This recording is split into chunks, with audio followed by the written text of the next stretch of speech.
కనుమ పండుగ సందర్భంగా సింహాచలం వరాహలక్ష్మీ నృసింహస్వామి దేవస్థానం ఆధ్వర్యంలో శ్రీ కృష్ణాపురం నృసింహవనంలోని అప్పన్న గోశాలలో దేవస్థానం ఏవో శ్రీనివాసమూర్తి ఆధ్వర్యంలో శ్రీకృష్ణ గోపూజలు నిర్వహించారు. అర్చకులు గోపాలునికి షాడోపచారాలను సమర్పించారు.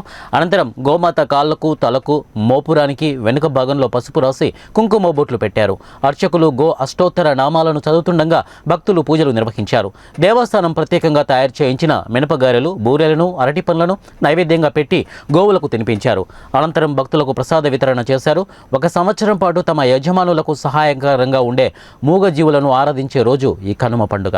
పశుపక్ష్యాదులకి గౌరవాన్ని సూచించే పండుగల కనుమ ప్రసిద్ధిని ఈవో శ్రీనివాసమూర్తి తెలిపారు. పదం అనంతరాజాయ సర్వస్తోమాదరాత్తమహర్భవతి సర్వస్యాప్తే సర్వస్య నిత్యే సర్వమేవ తేనాప్నోతి సర్వమిత్యయతి జనాయ విద్మహే వాసుదేవాయ ధీమహి సమర్పయామి.